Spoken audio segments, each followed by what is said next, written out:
walking along the coastline. The day it had happened, in the small port town of Oceanside. I thought it a peaceful enough place, an awful lot of fatherless children and husbandless wives, no doubt from the chance encounters from the passing sailors who vanished into the night, but all were kind and inviting. I myself was there on an archaeological investigation, as an associate of mine had found strange carvings in the ocean caves nearby. When I had accompanied him to view these findings, I was interested, of course, but I thought nothing more of them than any other Paleolithic carving. However, knowing what I know now, the sinister nature of it is all clear. I see him in every picture. An immensely tall man alongside the others, with what looks like extra arms or legs or horns. He was there, but at the time I was blind to see him. In any case, I had set out along the coastline to see if I could find anything of interest. And that is how the book found me. That cursed book. Coming to me like a disease and leaving me a cripple.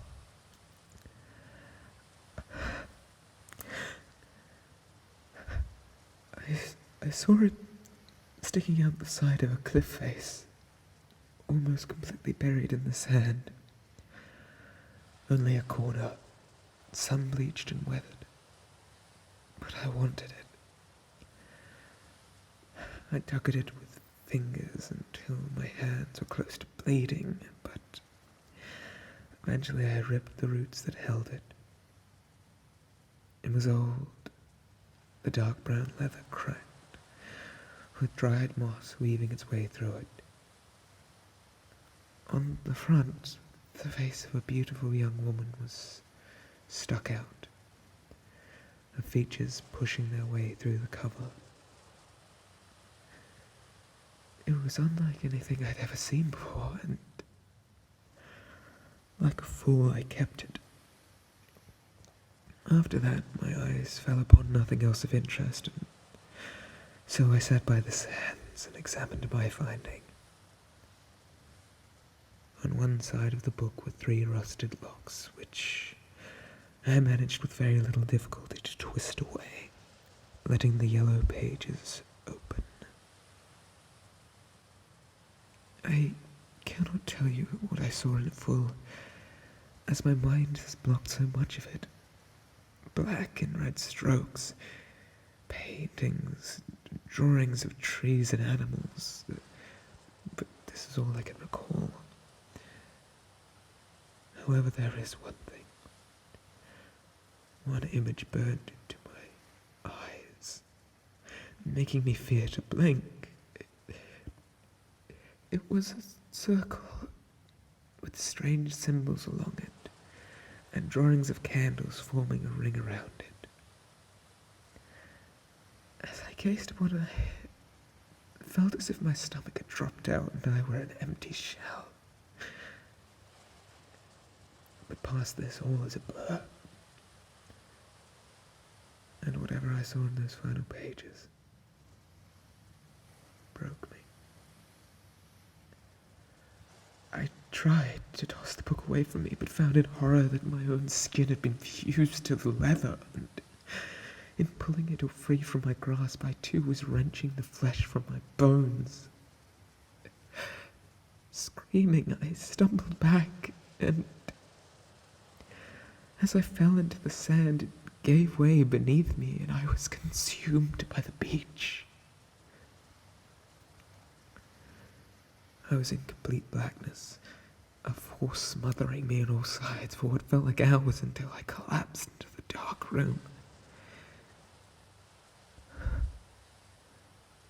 would have torn my eyes out then. If I could relive this again,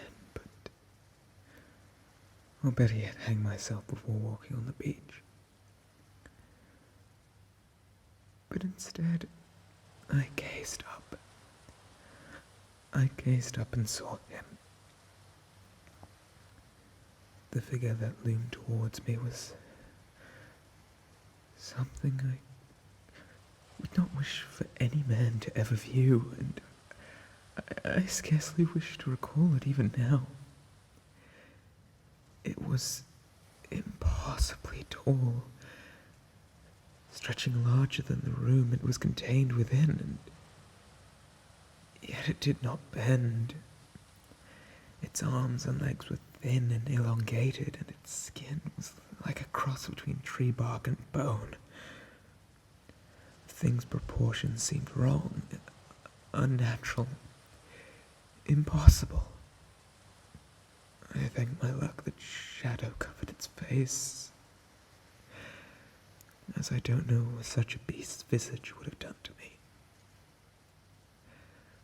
But I saw its antlers silhouetted, growing out from its head like a twisted tree, enormous and frightening. In that moment, every second of my life seemed to fade away, and my mind went blank. And then he spoke. "The book." That is what he said in a voice unearthly and cold. "Bring me my book, child." Looking down, the book was still in my hand, blood dripping down along my arm. "Blood for blood, child. Tear it from you and give it to me." I did not even think. It seemed as if my arms moved without my input. I could feel as the book ripped my flesh and bone, hear it tearing, and watch as I slowly stretched it out towards him. His bony hand wrapped around the book, and he tried to pull it away, but gaining some of myself back, I held it tight. Pausing, the monster let out a sound like a growl and pulled harder.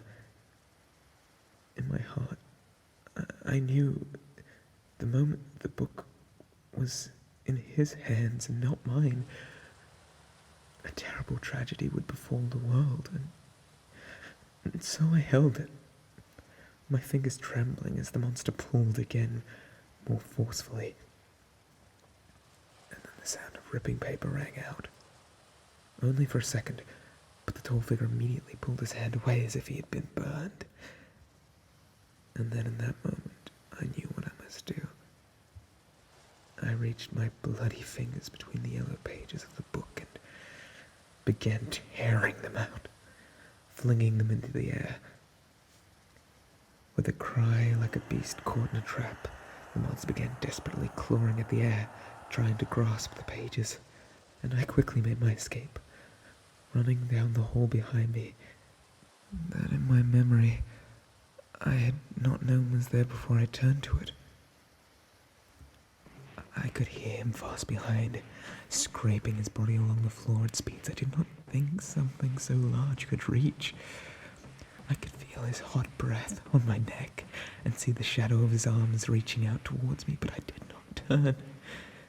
Then, to my utter horror, I saw I was running to a dead end, a solid wall of darkness, with the beast screaming behind me. Out of pure desperation, I kept running and hit the wall at full force. My eyes, my ears, and my nose were filled with sand as I ran, and with a gasp, I pushed my way out onto the beach. From there I cried, staring up at the sky as I bled from my hand, the book still grasped tightly, smiling at me.